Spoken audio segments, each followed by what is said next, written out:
खूप कमी लोक आहेत ज्यांना त्यांची कलाला घेऊन करिअर करता येतं. आणि तुम्ही पण, आपण जसं बोलत होतो, प्रवास सुरुवात तर तसाच झाला होता इतर लोकांसारखं, पण एक दिवस तुम्ही ठरवलं की नाही, आपण आपलं जे पॅशन आहे ती फॉलो करायची. तर जरा त्या प्रवासाबद्दल आम्हाला सांगा. माझं पूर्ण शिक्षण हे BSc फिजिक्समध्ये झालं हम्म, आणि मला आवड होती कलेमध्ये. पण आपल्याकडे कसं आहे की सायन्स साईडला जा, मग तिकडून मग काहीतरी BSc वगैरे कर आणि मग इंजिनियर हो आणि मग तुला जॉब करायला लागतील. पण मला बेसिकली कलेमध्ये यायचं होतं आणि मग मी 1-1.5 वर्ष जॉब केल्यानंतर हा व्यवसाय चालू केला. त्याच्यामध्ये पहिलं मी लेझर कटिंगचं मशीन आणलं, अजून 1 वर्षाने CNC कटिंग मशीन आणली, त्याच्या पुढच्या वर्षी प्रिंट मीडियाची इकोसॉलॉन प्रिंटिंग मशीन आणली. मग इकडून ही जी, मग तुमची भेटघाट कशी झाली आणि हे जे एक्सटेन्शन ऑफ ब्रँड झालं ते कसं झालं? आमची आयडिया काय होती दोघांची, art related, if it's interior और exterior designing, whatever it is, it should come under one roof. म्हणजे तुम्हाला कला म्हणलं आणि काय पाहिजे ते आम्ही देतो. ओके. आम्ही आधीच ठरवलं की पार्टनरशिप आपण करतोय. प्रॉब्लेम 3 गोष्टीमुळे होणार, इगोमुळं, गैरसमजमुळं किंवा पैशामुळे, या बरोबर. 3 गोष्टीपासून लांब राहायचं. माझा जॉब करत करत मी बिझनेस करत हो. होतो. मी एक मुलगा हायर केला, चांगला ट्रेंड डिझायनर. त्याला कॅटलॉग शिकवले, त्याला सप्लायर दिले, त्याला सगळं दिलं. मला वेळ नव्हता, मी त्याला ट्रेन केलं. तो सगळं माझ्याकडून शिकला आणि माझ्या शेजारीच दुकान टाकलं. की बरेचसे खूप चांगले चांगले आर्टिस्ट आहेत. आता मी आर्टिस्ट असून सुद्धा मला बिझनेस डेव्हलपमेंट जमला, तो प्रत्येक आर्टिस्टला नाही जमत. बरोबर. मग आम्ही काय करतो अशा आर्टिस्ट लोकांना की तुझ्याकडे स्किल आहे ना, आमच्याकडे मॅनेजमेंट आहे, तू प्रोडक्ट बनव, आम्ही त्याला मार्केटमध्ये उतरवतो आमच्या प्रोडक्ट बरोबर. तर लोकांना वाटतं मूर्त्या महाग काय आहेत. हम्म. ते बेसिकली फॉर एक्झाम्पल हे कलाकार आहेत. मला मी किती जरी 2 वर्ष अजून 5 वर्ष ते म्हणजे त्या मूर्तीसाठी काम केलं, मला नाही जमणार. ते जे त्या माणसाचं स्किल आहे ते त्या माणसालाच केलं पाहिजे. म्हणजे मला असं कधी वाटत नाही की माझे कॉम्पिटिटर आहेत किंवा हे एक्झाम्पल, आता जे मूर्ती बनवणार आहे असे भरपूर लोक आहेत. आणि आय एम टेलिंग यू, 60% लोकांची कला आहे ना, ते त्यांच्या घरापुरतीच आहे. जस्ट बिकॉज त्यांना कधी ओपन मार्केट भेटलं नाही किंवा असे लोक भेटले नाहीत. तुम्ही बोललात सुरू केलंय, आता त्याला ती गती पण मिळाली आहे, ऑर्डर्स पण येत आहेत सगळीकडे. कुठपर्यंत जायचा प्लॅन आहे याला घेऊन? पहिले अरे कशाला करतोय, याची काय गरज आहे, चालू आहे ते काय वाईट आहे, हे बोलणारे तर आपल्या आजूबाजूचे असतातच. मग त्याला कसं सामोरं दिलं तुम्ही हे जे सगळे वेगवेगळे कला आणि उपक्रम करता, तुमचा ह्याच्यातला आवडता कुठला आहे सर्वात, जे करायला सर्वात जास्त तुम्हाला ती सॅटिस्फॅक्शन मिळते, ज्यासाठी तुम्ही बोलला की नाही नोकरी सोडून व्यवसाय करूया?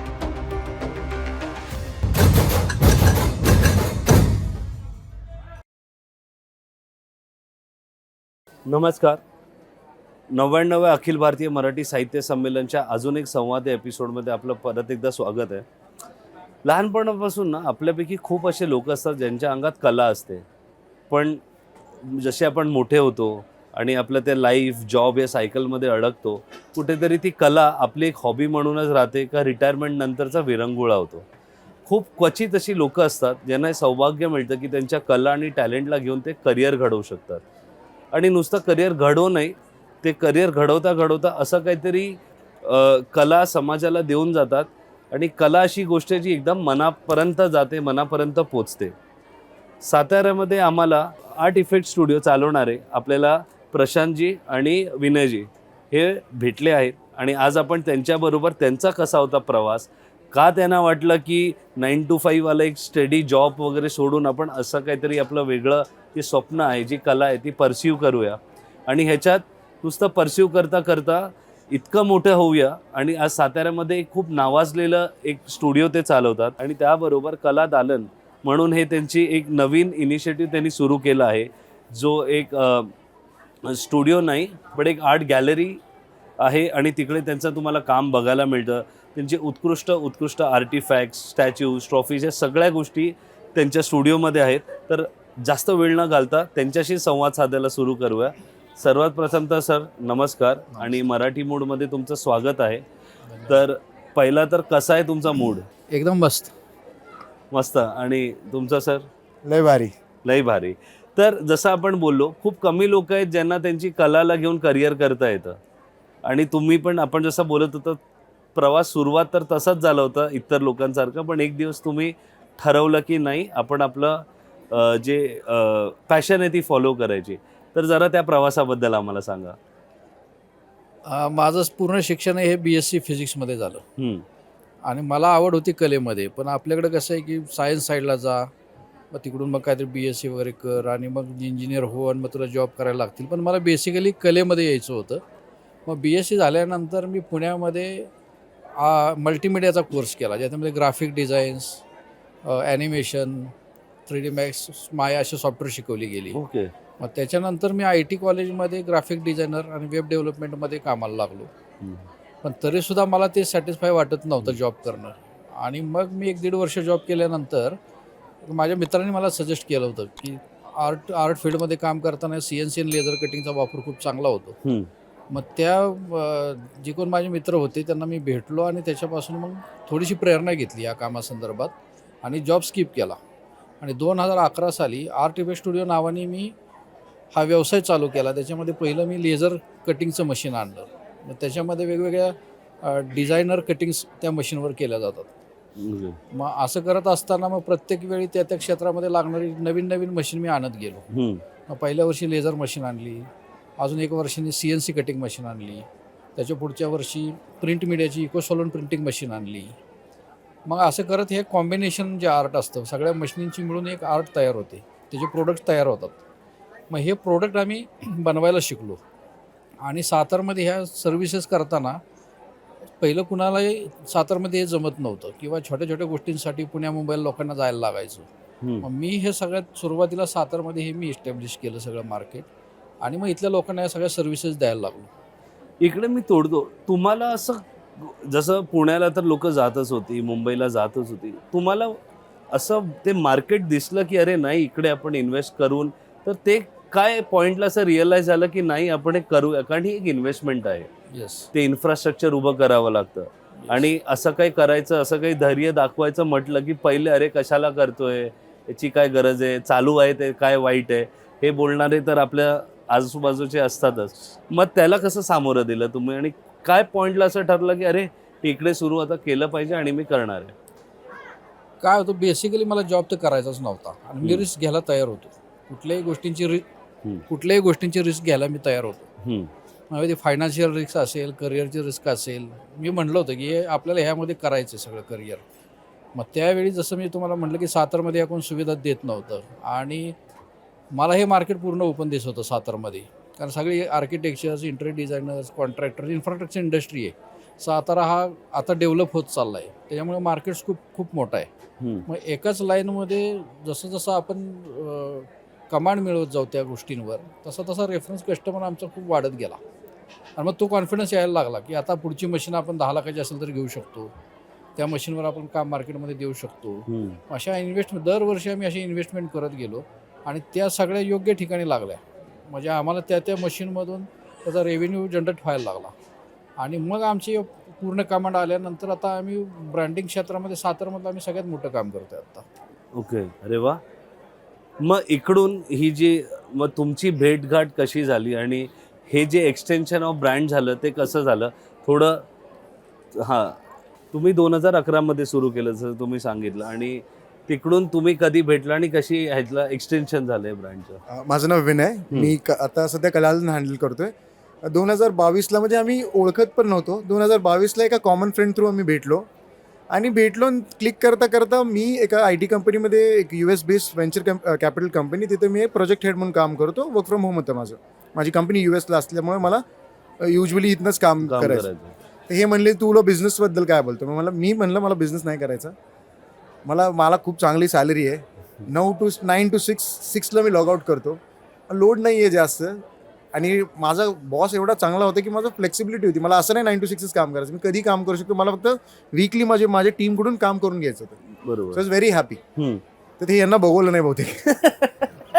तर हे वाले नाही, त्यांनी मला 2-3 वेळा सांगितलं की विनय तू बिझनेस स्टार्ट कर, सो आपण करूया. मी म्हटलं सर मला नाही करायचं, पण ते 2-3 वेळा झालं आमच्या थोडं आम्ही क्लोज झालो आणि मग एका टाईमला असं झालं की मला त्यांना नाही म्हणायचं नाही. आता म्हटलं ठीक आहे चला करूया. मग त्यांना नाही म्हणायचं नाही, त्यातनं मी हे बिझनेस स्टार्ट केला. विदिन 1 year मला दिसलं बिझनेस का स्कोप काय आणि मला वाटलं की आता बास करावं. मी माझा एक हाय पेईंग जॉब मी सोडला. That was a very spontaneous decision होता.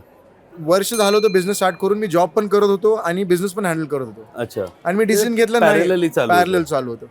मी जॉब सोडला आणि विदिन 1 year ऑफ स्पॅन माझा टर्नओव्हर म्हणजे कलादालांचं आहे, आमच्या दोघांचं आर्टिफॅक्ट स्टुडिओ आणि कलादाल, आम्ही पार्टनर्स आहे, फक्त आम्ही दोघं वेगवेगळे वर्टिकल्स हँडल करतो. माझं 1 वर्ष turnover, just because I left job, माझं 1 वर्ष टर्नओव्हर ऑलमोस्ट 50% वाढलं. आणि मला त्यानंतर कळलं की बेसिकली आमचं फंडा काय, ते बनवतात, मी विकतो. कला त्यांना, मला कलेतलं जास्त कळत नाही, मला एवढं कोणती गोष्ट द्या मी विकू शकतो. अच्छा. मग त्याचं आमचं कॉम्बिनेशन आहे. मग क्लायंट हँडलिंग मी बघतो, प्रोडक्शनची ते बघतात. मग हे थोडंसं रोलर कोस्टर होतं इनिशियली, पण लेटर स्टेज आम्हाला त्यांना माझा स्वभाव कळला. एक मेन गोष्ट आमच्या दोघात हे होती, आम्ही आधीच ठरवलं की पार्टनरशिप आपण करतोय, प्रॉब्लेम 3 गोष्टीमुळे होणार, इगोमुळं, गैरसमजमुळं किंवा पैशामुळे. या 3 गोष्टीपासून लांब राहायचं. मग ते गोष्टीमुळे थोडंसं आता मला ह्यांच्यावर कॉन्फिडन्स काय होता, मला माहिती आहे की कोणती प्रॉब्लेम मला ते हे आहेत, त्यांना माझा कॉन्फिडन्स की हा पंक्च्युअल आहे, कुठलंही काम याला सांगा करतो. त्या कॉम्बिनेशन 22ला मी भेटलो, 23ला आता झालं ना. आता आम्ही सगळ्यात मोठं, जर तुम्ही एक प्रश्न विचारला, तुम्ही बिझनेस का ट्रॉफीमध्ये का आला, इथे शोरूममध्ये फॉर एक्झाम्पल तुम्ही कुठल्याही शोरूममध्ये जाता, शोरूम नसतंच, ते 10x10चा गाळा असून तिथे बसायला. आम्ही एक प्रॉब्लेम बघितला की लोकांना कोण सर्व्हिस देत नाही. ते एनिवेज अगेन ट्रॉफीसाठी, चांगले मोमेंटसाठी, कॉर्पोरेटसाठी लोक कुठे जायचे, पुणे मुंबईला. मी म्हणलं नाही माझं, आणि मी एक मोठं 1000 स्क्वेअर फीटचं शोरूम केलं. आणि आमची आयडिया काय होती दोघांची, art related, if it's interior और exterior designing, whatever it is, it should come under one roof. म्हणजे तुम्हाला कला म्हणलं आणि काय पाहिजे ते आम्ही देतो. ओके. हा त्यांचा हेतू आहे. म्हणजे मेटलपासून, प्लास्टिकपासून ते हेवी रेझिन मार्बलपर्यंत सगळ्या गोष्टी आमच्याकडे अवेलेबल आहेत. म्हणजे आता तुम्ही फॉर एक्झाम्पल आपण हा सेटअप बघतोय, आम्ही हे पण करतो. म्हणजे कस्टमायझेशनमध्ये when it comes to branding or designing or art, आमच्याकडे काही नाही असं नाही. म्हणजे कुठेतरी आपण असं बोलू शकतो की तुमची जी कला होती, तुम्हाला असं कुठेतरी तुमची कलावर आता विनय आल्यामुळे तो फोकस करायला मिळतोय की ती कला जी तुम्ही करताय, जसं ते म्हणाले प्लास्टिक, पेन टू प्लेन और पिन टू प्लेन जे म्हणतो, बनव तुम्ही सगळं शकता, पण तुम्हाला ही एक कमी होती की यार कोणीतरी असा आवाज आहे त्या ऑडियन्सपर्यंत, लोकांपर्यंत पोचवेल आणि विकून देईल. म्हणून तुम्ही हे काय बघितलं तुम्ही विनयमध्ये आणि तुम्ही याच्या मागे लागलात की बाबा जॉब सोड आणि एकत्र आहे. काय होतं, आता मी 14 वर्ष झालं व्यवसाय करतोय, प्रत्येक वर्षी माझा व्यवसाय वाढत चाललाय. मग एका लिमिटच्या बाहेर जर तुमचा व्यवसाय वाढायला लागला तर तुम्हाला एक चांगलं मॅनेजमेंट पाहिजे, बरोबर, एक तुमचा फायनान्स सपोर्ट चांगला पाहिजे आणि तुमच्याकडे लोक चांगली पाहिजे, तरच ते स्केलअप होणार. आणि चांगल्या विश्वासू माणसं असणं आणि ते पंक्च्युअल असणं हे तुमच्या बिझनेससाठी खूप चांगलं असतं. बरोबर. ज्यावेळी मला विनय भेटला, आम्ही ज्यावेळी मित्र झालो, त्यावेळी मी त्याचं टाईम शेड्यूल मी फॉलो करत होतो त्याच्या कंपनीचं, किती एक्सेल शीटवर त्याची किती कमांड आहे, त्याला ज्या काय गोष्टी शेड्यूल्ड आहेत त्याचे फॉलोअप किती चांगले आहेत. आणि माझ्याकडे ह्या गोष्टींचा अभाव होता, कारण ऑलरेडी मी आर्टिस्टिक माणूस असल्यामुळे माझं सगळं प्रेम त्या मशीनमध्ये आणि प्रोडक्शनमध्ये. बरोबर. लोकांना मी एवढं सिरियसली घ्यायचो नाही आणि लोकांनी ती गरज होती, लोक मला अटॅच होत होती, पण त्याला कुठेतरी एका प्रॉपर मॅनेजमेंट मध्ये बसवणं गरजेचं होतं. मग मी विनाला सहज विचारलं की बाबा मी बनवतो या सगळ्या गोष्टी, माझा ऑलरेडी 50% कस्टमर हा माझा लॅप्स होते, कारण मी त्याचे फॉलोअप नाही घेत. म्हणजे ऑफिसमध्ये येतात लोक, इन्क्वायरी करतात, आम्ही तोंडावर हो बोलतो आणि आम्ही त्यांना परत फॉलोअप नाही घेत. मग हा 50% बिझनेस आपण का घालवायचा. बरोबर. सातारा मार्केटमध्ये पोटेन्शियल आहे, तुमच्याकडे क्लायंट स्वतःहून येते आणि तुम्ही त्या लॅप्स का घालवता. लोकांना मार्केटिंग करायला लागतं, मार्केटिंगवर खर्च करायला लागतात, बरोबर, आणि मग तो क्लायंट कन्व्हर्जन होतो. आमच्याकडे उलटं होतं, आमच्याकडे क्लायंट येतात आणि आमच्याकडे आम्हाला बघायला वेळ नाही.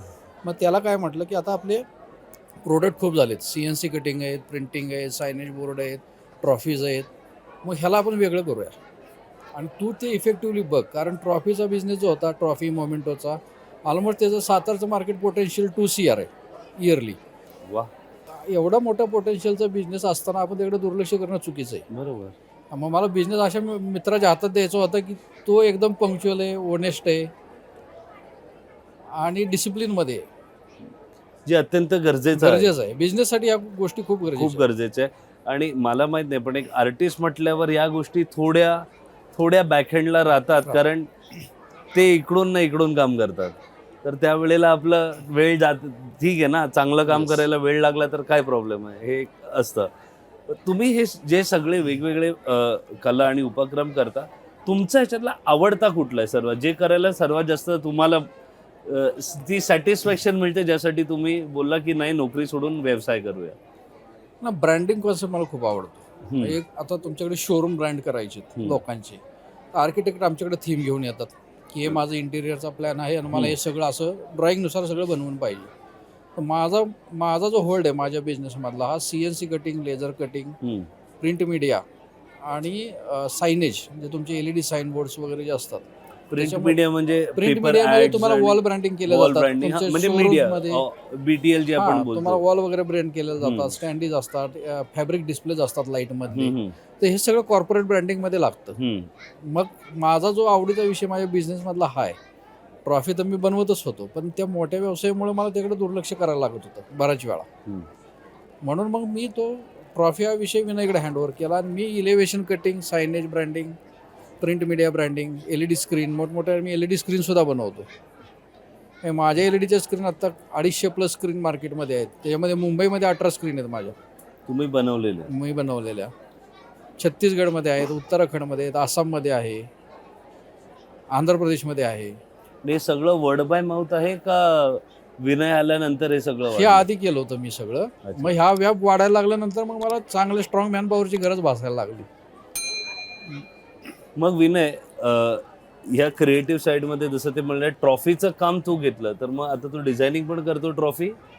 त्याच्यावर एक खूप मस्त स्टोरी आहे. मी जसं यांची एक फक्त बेसिक हे सांगतो. त्यांनी मला सांगितलं ट्रॉफी हाऊस, मला काहीच माहीत नव्हतं. मी फर्स्ट काय केलं, साताऱ्यातलं जे सगळ्यात मोठं ट्रॉफी हाऊस आहे त्याच्याकडे गेलो, सगळे रेट काढलं, त्याचे प्रॉब्लेम्स काय आहेत बघितले. म्हणजे इनिशियल लेवलला ॲज अ कस्टमर म्हणून गेलो आणि त्याला बघितलं. मी बघितलं काय, नंतर मी जाऊन थोडा सर्वे केला, तर मी पोटेन्शियल होता जसं 2 CRचा होता. तर ट्रॉफी करताना काय झालं, मला नव्हतं करायचं, कारण माझं एक खूप वेल सेटल जॉब प्रोफाईलमध्ये होतो आणि हे लोकांकडे जाणे, सेल्स करणे. I came from a sales background. मी HDFCचा ब्रांच मॅनेजर होता आधी. तो I didn't wanted to do sale. I don't wanted to sell anything to anyone. अशा पॉईंटला होतं. पण आता म्हणलं या माणसाने टाकले, ठीक आहे बघूया. तो इनिशियल लेवलला इट वॉज लिटिल डिफिकल्ट. पण लेटर मी म्हणलं की फर्स्ट ऑर्डर जी होती माझी, एवढी म्हणजे एक खूप मोठी ऑर्डर भेटली मला एवढा त्रास झाला त्याच्यात. मग त्यातनं एवढं काही शिकायला भेटलं. परत त्याच्यानंतर मला किती मोठी ऑर्डर येऊ दे, मला प्रॉब्लेम नाही झाला. तर त्याच्यामुळं मला इनिशियली थोडं जो प्रॉब्लेम्स फेस झाले. आता मी सेटअप, आता मी आता इथं न बोलताही करू शकतो एक ॲटलिस्ट. आणि सॉरी मी आय फॉरगॉट, तुम्ही काय कशाबद्दल? माझा प्रश्न होता ट्रॉफी हा जो बिझनेस आहे त्याच्यावर करता तुम्ही ट्रॉफी डिझायनिंग वगैरे पण. सॉरी. तर त्याच्यात मी काय आलं, इनिशियली मी तुम्हाला सांगितलं 1 वर्ष मी माझा जॉब करत मी बिझनेस करत होतो. मी एक मुलगा हायर केला, चांगला ट्रेंड डिझायनर. त्याला कॅटलॉग शिकवले, त्याला सप्लायर दिले, त्याला सगळं दिलं. मला वेळ नव्हता, मी त्याला ट्रेन केलं. तो सगळं माझ्याकडून शिकला आणि माझ्या शेजारीच दुकान टाकलं. त्याच्यानंतर मग एक हा मोठा धक्का होता आणि मी तिथनं जॉब सोडायचा आणि हे करायचं, कारण मी त्याच्यावर ट्रस्ट केला. It's not about trust also, it's part and parcel of life. पण मी त्याच्यावर डिपेंडेंट होतो. ही त्याची चुकी नव्हती, इट वॉज माय मिस्टेक. मी सगळ्याच चाव्या त्याला देऊन टाकल्या ना. मग तो यूज करणार ऑब्व्हियसली. त्याला माहिती आहे सप्लायर कुठे आहे, त्याला माहिती आहे क्लायंट बेस काय, त्याला माहिती आहे कितीला घेतो. मग त्याच्यानंतर मी ठरलं की आता मी आणि माझे मिसेस आम्ही दोघांनी डिझाईन शिकलो. जस्ट बिकॉज की आम्ही हायर केलं परत डिझायनर, पण असं नको व्हायला की त्याच्यावर डिपेंडन्सी माझी. बरोबर. आम्ही दोघंही डिझायनिंग शिकलो. आणि आता मी कधी कधी असं होतं की मी ह्यांना सांगतो असं नाही, असं करा. म्हणजे कधी कधी खूप म्हणजे मला थोडंसं त्यातलं एक हँग आला, हाऊ टू डू इट. आणि त्यांचा सहवासने तर तो एक प्रभाव पडतोच आपल्यावर. आणि त्यांचं एक म्हणजे वैशिष्ट्य सांगायचं होतं. म्हणजे मी इनिशियली जेव्हा बघितलं, त्यांनी सुरुवात किचन, म्हणजे त्यांनी जेव्हा मशीन घेतलं तेव्हा किचन सेल म्हणजे किचन बनवायचे आणि सिंहगड फोर्ट म्हणून ते जाऊन विकायचे. ही त्यांची सुरुवात होती. आणि आता आमचं ऑलमोस्ट 4-5 CRचं टर्नओव्हर आहे. म्हणजे ते पहिला 6-7 लाखाचा टर्नओव्हर आणि आता ते मध्ये we have come a long way. आणि मी म्हणजे मला ॲक्च्युली इनिशियली असा इंटरेस्ट नव्हता. मला चला त्यांना जस्ट टू सपोर्ट हिम मी आलो. पण आता मला कळलं दिस ह्यूज मार्केट. आणि जेव्हा आता आम्ही नवीन जो प्रोडक्ट लॉन्च केला, ते पोहे नाक्याची मूर्ती, आता तोच मोमेंटो सगळ्यांना दिलेला गेलाय. जवळपास तीच मूर्ती तुम्ही आम्हालाही दिली आणि त्यासाठी मराठी मोड तुम्हाला खूप खूप धन्यवाद करताय.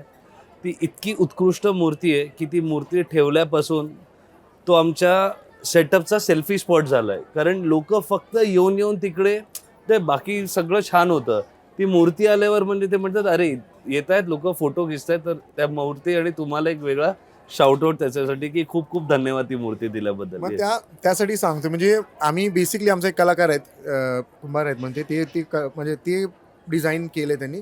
ते माणूस पण खूप चांगला, म्हणजे त्यांची कलाकृती. आणि मला ह्यात अजिबात काही समजत नव्हतं. इथे पण अगेन आम्ही हे नवीन व्हेंचर स्टार्ट केलं. मूर्ती हा आमचा सेक्शन नव्हता. हे म्हणले कर. मी म्हणलं अहो सर, ऑलरेडी मला जमत नाहीये माझं, म्हणजे इट्स डिफिकल्ट, माझा टर्नओव्हर वाढलाय. ते म्हणले काय ट्राय तरी कर. म्हणलं ठीक आहे, ट्राय केलं आणि it worked out really very well. म्हणजे इनिशियल स्टेजला आम्ही आता 2-3 महिने 5-6 महिने झाले या क्षेत्रात येऊन. आणि आय एम टेलिंग यू, मी म्हणजे लोक मला फोन करतात कोल्हापूरमधनं, नाशिकमधनं, मुंबईमधनं. आत्ताच इन्सिडेंट, नाशिकचा खूप मोठा माणूस मला म्हणला की मला हे पाहिजे, तुम्ही माझ्यासाठी ह्या एवढ्या क्वांटिटी करताल का? एवढ्या क्वांटिटी करताल का?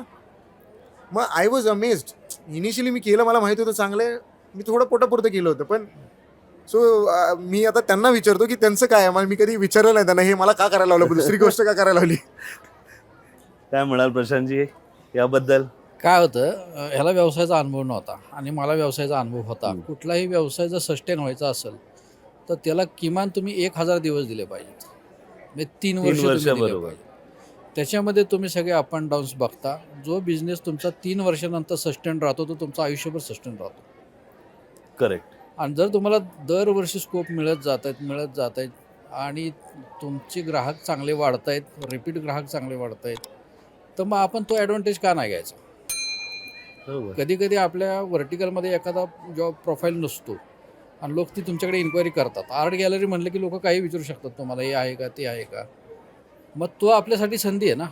अशा बऱ्याच इन्क्वायरी जर तुमच्याकडे यायला लागल्या आणि ती जर वस्तू आपल्याकडे नसेल तर ती तुमच्यासाठी बिझनेसची संधी आहे, ती का सोडायची? मग त्यासाठी आम्ही काय करतो की बरेचसे खूप चांगले चांगले आर्टिस्ट आहेत. आता मी आर्टिस्ट असून सुद्धा मला बिझनेस डेव्हलपमेंट जमला, तो प्रत्येक आर्टिस्टला नाही जमत. बरोबर.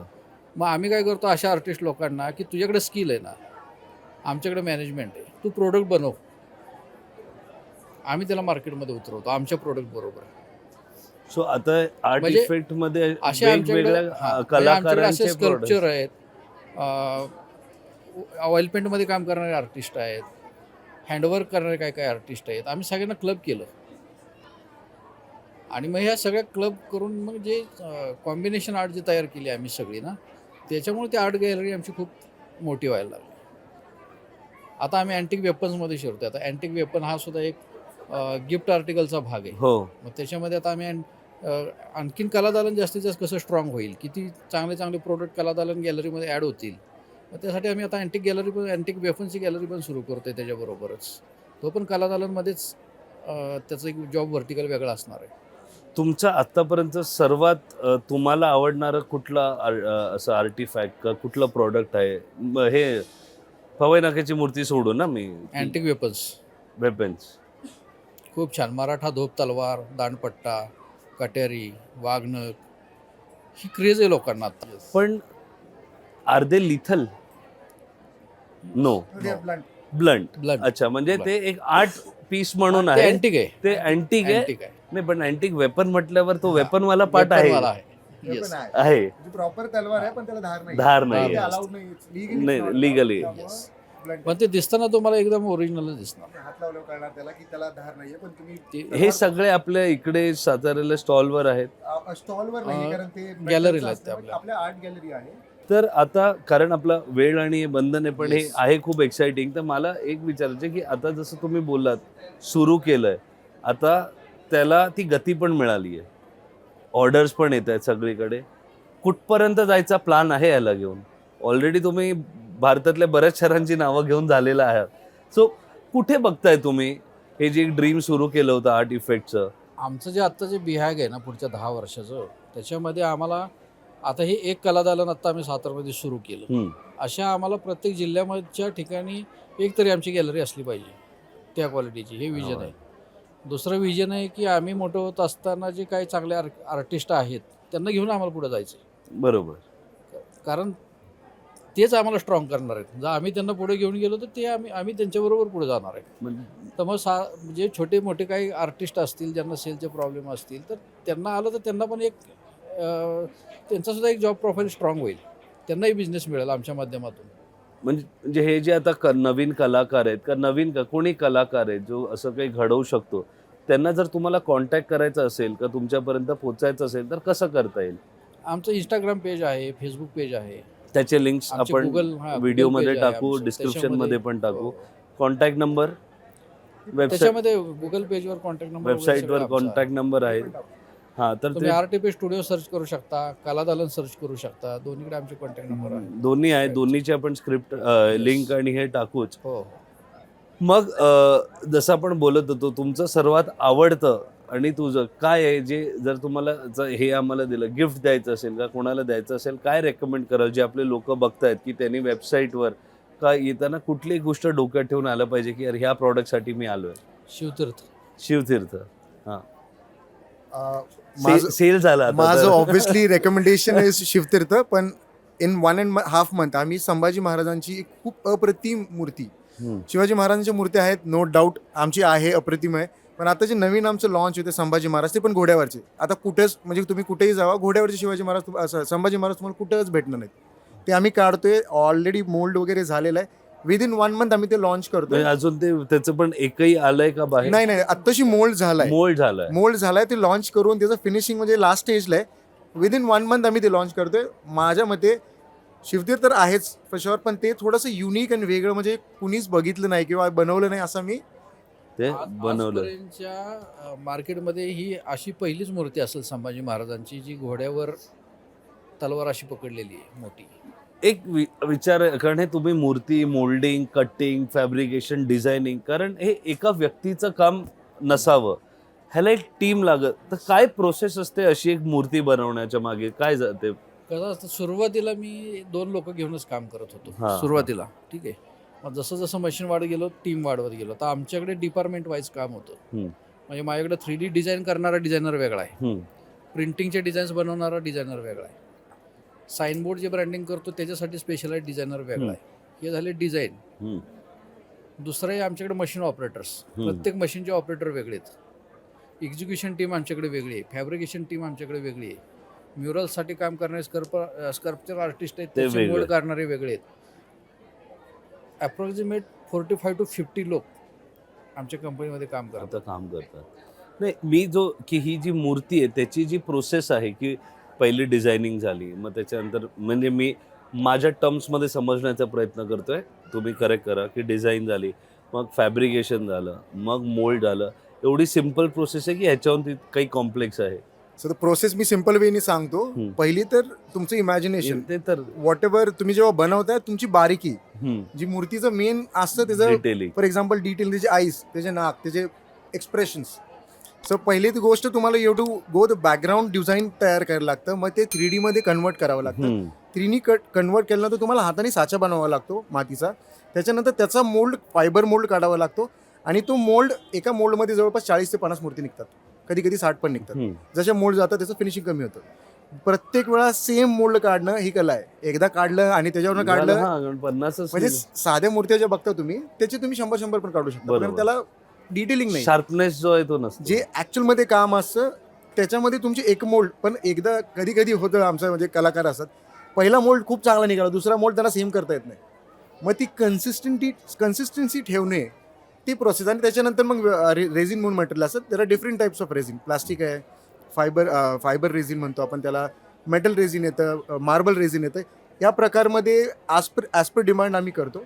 पण ती प्रोसेस अशी आहे म्हणजे डिझायनिंग, ते बनवणं up to the mark, production करणे, मोल्ड काढणे आणि मग नंतर त्या मोल्डकडून बाहेर त्याला साचा काढल्यानंतर त्याला लास्ट फिनिशिंग, तो कलर, लास्ट पॉलिशिंग घासायला लागतं, नंतर पॉलिशिंग, नंतर फिनिशिंग. हे असे लेयर्स आहेत त्याचे. आणि हे प्रत्येक वेळेला ते 40-50 मूर्त्या संपल्यावर यू हॅव टू एका मोल्डमध्ये सांगितलं 50 ते 60 अप्रॉक्सिमेटली निघतात. पर तो मोल्ड संपला तर परत एक मोल्ड काढावा लागतो, त्यातनं परत ते साचे.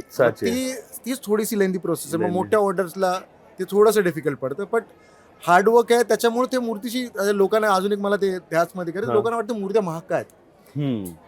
ते बेसिकली फॉर एक्झाम्पल हे कलाकार आहेत, मला मी किती जरी 2 वर्ष अजून 5 वर्ष ते म्हणजे या मूर्तीसाठी काम केलं, मला नाही जमणार. ते जे त्या माणसाचं स्किल आहे ते त्या माणसालाच केलं पाहिजे.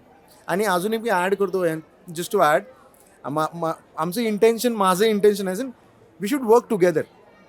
म्हणजे मला असं कधी वाटत नाही की माझे कॉम्पिटिटर आहेत किंवा हे एक्झाम्पल आता जे मूर्ती बनवणार आहे असे भरपूर लोक आहेत.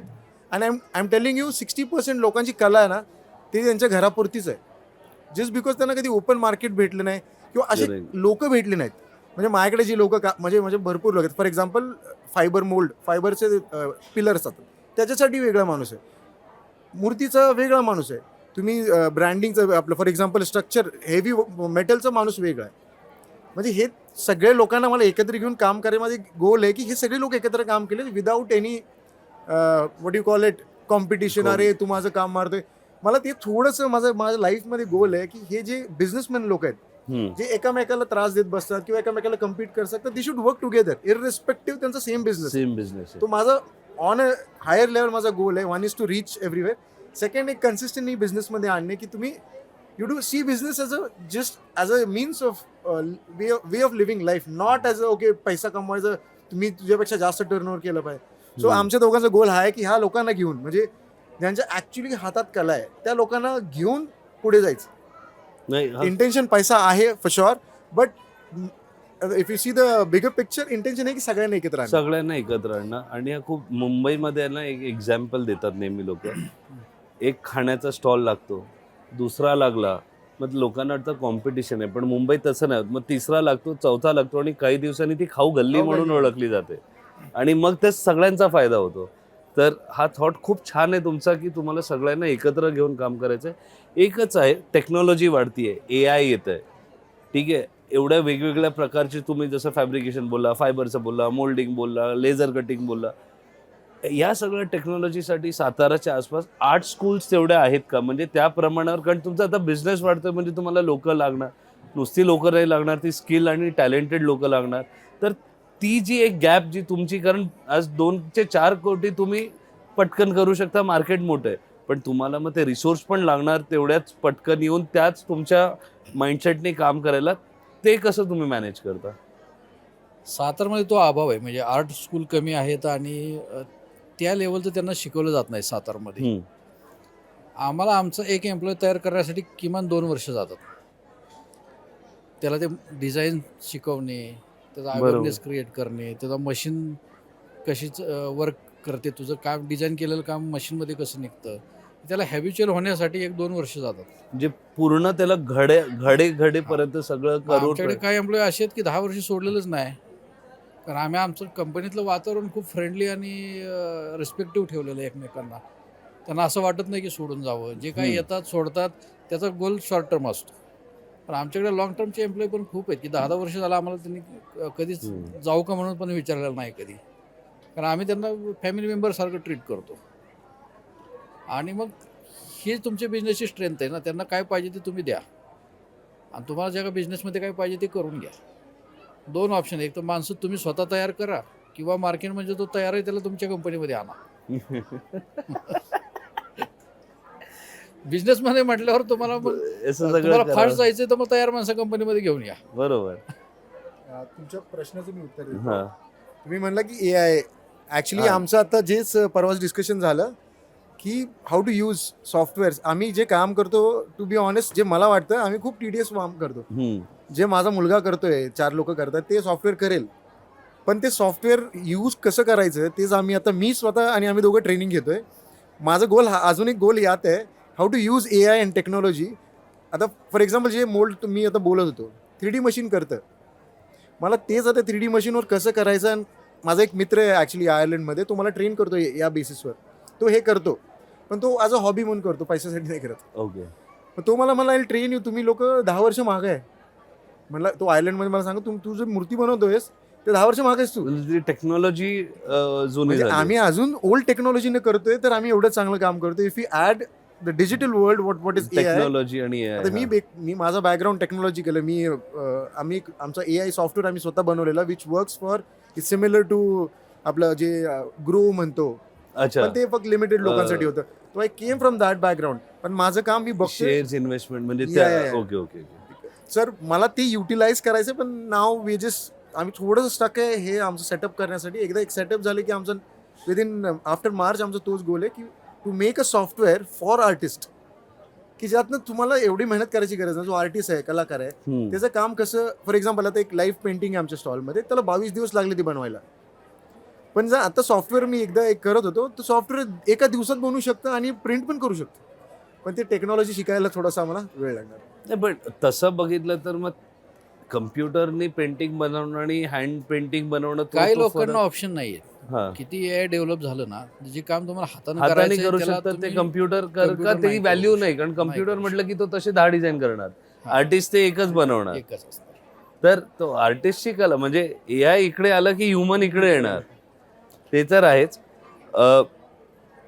जसं मी बोललो वेळेचं बंधन आहे, पण आम्हाला खूप आवडलं.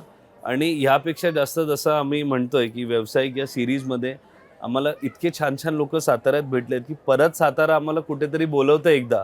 ओके. कारण आम्हाला फिजिकली तुमच्या जे आर्ट स्टुडिओ आहे का कलादलन आहे तिकडे पर्सनल व्हिजिट द्यायला आवडेल, ते कव्हरही करायला आवडेल. एक मराठी मूड एक चॅनल म्हणून तुम्ही इतका छान इनिशिएटिव्ह करताय.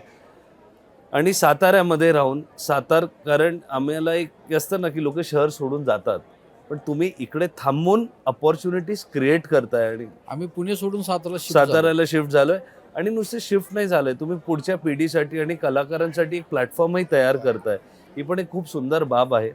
तर निरोप घ्यायच्या आधी तुम्हाला काही ऍड करायचं आहे का अजून ह्या विषयावर? You want to add anything? काही असं आहे जे राहिलंय का बोलायचं आहे?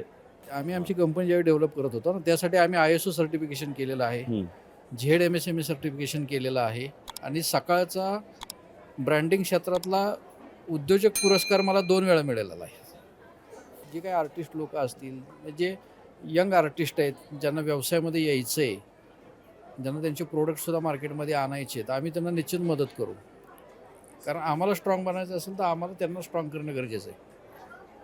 मग माझं सगळ्यांसाठी एकच सांगणं आहे की ज्यांना आमच्याशी कनेक्ट करायचं आहे, कलादालनशी कनेक्ट करायचं आहे, आर्टिफिशी कनेक्ट करायचं आहे, त्यांनी बिंदास कधी आमच्याशी कनेक्ट करू शकता. आम्ही 24 तास त्यांच्यासाठी अवेलेबल आहे.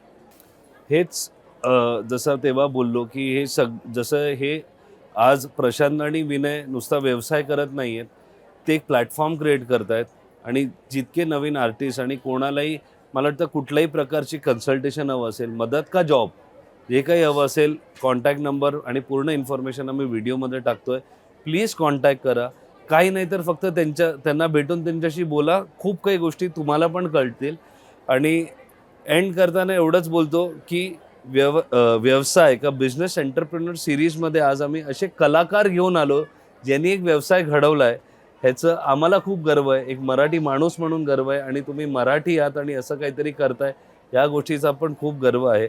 आजचा एपिसोड मी इकडेच संपवतोय, कारण आपल्याला परत काही महिन्यांनी जेव्हा तुमची छत्रपती संभाजी महाराजांची मूर्ती तयार होईल, त्या मूर्तीला घेऊन आपण एक व्हिडिओ नक्कीच करू, प्रमोशनल व्हिडिओ, जो आम्ही फक्त आणि फक्त तुमचा आणि छत्रपती संभाजीच्या प्रेमापोटी करणार आहोत. For sure. तर खूप मजा आली गप्पा मारून आणि यांना भेटून. आणि तुम्हाला पण यांच्याबद्दल आमच्यातर्फे जेवढी माहिती आम्ही देऊ शकलो या संमेलनाच्या निमित्त आम्ही देऊ. आणि पुढे कदाचित आपण चांगला मोठा पॉडकास्ट आमच्या मुंबईच्या स्टुडिओमध्ये करूच काही वर्षांनी, ही आम्हाला खात्री आहेच. आणि शेवट व्हायच्या आधी, कारण आपण साताऱ्यामध्ये आहोत आणि एवढं छान आपलं कॉन्व्हर्सेशन झालं आहे, end it on a sweet note जसं म्हणतो, तर साताऱ्याचेच 150 वर्ष जुने परंपरा असलेले मोदी कंदी पेढे आपल्याकडे आहेत.